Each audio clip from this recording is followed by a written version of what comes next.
So on that truck right there,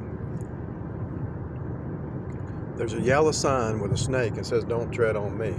Now, let's go back to Genesis 3. And the snake, Jesus will step on the snake's head, and the snake will bruise his heel. So, what's the deal here? You see a lot of big trucks, a lot of rednecks, and I came from a redneck background, so I can say it. I'm not being prejudiced or judgmental. That's where I came from. But I renewed my mind. So what are they identifying with? They're identifying with the snake. Jesus said, "Take up your cross and follow him." And so think about it. Don't tread on me. Don't tread on me. Don't tread on me. That's a victim mindset. Don't tread on me or I'm going to hurt you. Don't tread on me, I'm going to get revenge. Don't tread on me, I'm going to be a vigilante.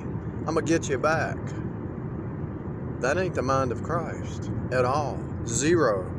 And these people sit in church. I've seen them in Baptist churches. It's on their truck. They're going to church. I'm saved, but you're identifying with the snake. You're identifying with the devil. Why would you put something on your truck that identifies with the devil? Because that's what you are. If you want to identify with the snake, that means you're sitting on the church as a snake trying to corrupt the church. Because Jesus said, take up your cross. Deny yourself. Don't tread on me. Don't tread on me. Oh, you little girl, poor little girl. Don't tread on you. I've had in-laws, outlaws, neighbors, co-workers, spouse. People tread on you all the time. If you're going to cry out to God. And that's what he does. He always makes a way of escape. See, when the problem arises in your life, when the problem shows up, there's already a solution. Now, I'm not saying be a doormat. I'm not saying that. I'm not saying let the government just do whatever. I'm not saying that either.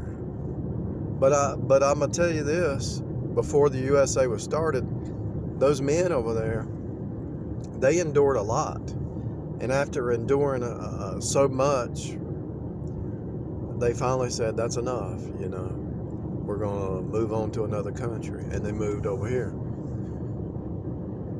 If it's a job, start your own business. You're going to have to sacrifice, though. You're going to have to do without. You're going to have to do a lot of sacrifice. Whatever it is, if it's a nation, go to another nation. You know, there's other nations out there. Work really hard and save up your money and move to another nation. I understand the concept, don't tread on me. I understand the concept, but it's very subtle. It's the old Adam. It's the old flesh mind. Don't tread on me. Instead of saying don't tread on me, why don't you say, God, please make a way of escape. God's going to repay. Don't repay evil for evil, Romans 12. Don't take vengeance. God will take vengeance. And God will repay. See, that mindset is a brute beast mindset, really. It's not a Christian mindset. Yeah, there's a time for war. There's a time for peace. There's a time to build up. There's a time to tear down. There's always different seasons. I understand that. But to put a snake on your car and identify with the snake, which is pointing back to Genesis 3, that's total insanity. And you sit on the church pew and claim to be saved, but you identify, you're saying, I am identified with the snake. Now, how insane is that? It's insanity. I understand it's easy to get mad at the liberal system. I understand. Trust me. It's insanity. I understand. I don't believe in socialism. Socialism is pretty much treading on people wanting a free ride and treading on your hard work. I understand that. But you don't have to put a snake on your car and identify with the devil, because really what that symbol really means, at a deeper meaning, is the devil is saying, Jesus, don't tread on me. He shall bruise your head and you shall bruise his heel. That's the prophecy of Jesus treading on the snake. And if you don't have the mindset of David, David said, though he slay me, yet will I trust him. So if you don't trust God enough that if he slays you, you still trust him. Everything that God is doing is for your benefit. And when you say, don't tread on me, God, because it's all in the God script. If you're saying it, you're actually saying it to God, because God allows certain things. Don't tread on me, God.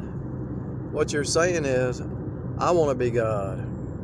You're actually saying, you're not saying it to another person. That symbol means the Genesis 3 prophecy. He shall bruise your head and you shall bruise his heel. When Jesus treaded on the snake at the cross, before the foundation world and 2,000 years ago, it just played out. It was already written in the eternal, in the spirit realm, and it was already settled in heaven, but it played out here in 3D 2,000 years ago. And so when he went to the cross, he completely destroyed the devil. Now, the devil is attacking the saints. And so they flipped it and they did a mind psyop. They did such a mind psyop that it's off the roof to put that symbol on your car and identify with the devil, and you're talking back to God is really what you're doing. And if you don't understand it, if this makes you mad, I don't care. I'm telling you the truth. The only reason that phrase exists is because Genesis 3, when Jesus stepped on the snake's head. And if you identify with that, I would go out there and take that. If you claim to be saved, go take that off your car right now. Just like I said, don't listen to Suicide Sheep, because Suicide Sheep audio is saying, I want to kill the sheep. I want them to commit suicide. It's right there in the words. It's in your face. Don't listen to their music. Don't listen to their drama, their TV, none of that. I watch TV series, but I do it to decode it, to find the hidden code. Every series is the same. It's a love story, usually. Or it's a mystery, or it's a horror short story. There's no other story out there. That's it.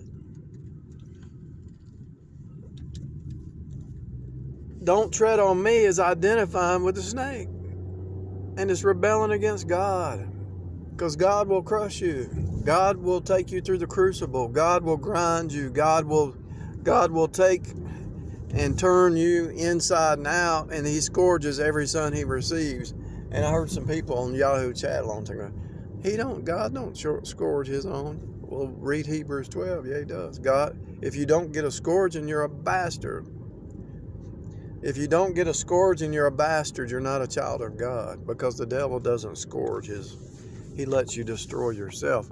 He gives you the candy. He gives you the sugar. He gives you the white rice and the bread, and he lets you destroy yourself over time. Destroy your teeth. He gives you the cigarettes. He gives you the beer. He gives you the good time, but you're actually destroying your own soul. Devil wants you to go out to the bar and bar hop and chase skirts all over the place. Whoredom wine and new wine take away the heart. He wants you to be bitter and be mad at God and cry. But see, God even uses that, because what's going to happen is you're going to finally hit a brick wall that you can't even figure out, and you're going to have to cry out to God. There's going to be a brick wall where you need God. In him we live and breathe and have our being anyway. He sustains us, and you can think that you sustain yourself when you really don't. You don't even come anywhere close to sustaining yourself.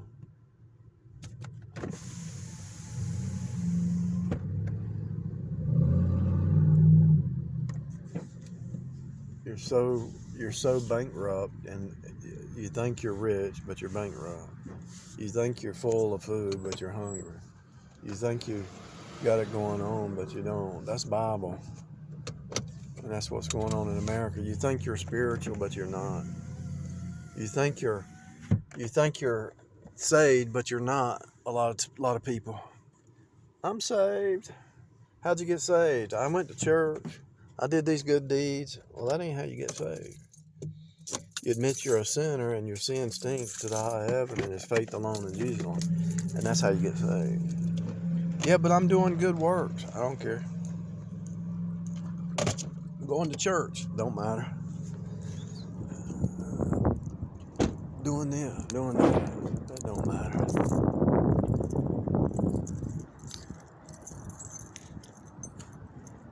It's faith.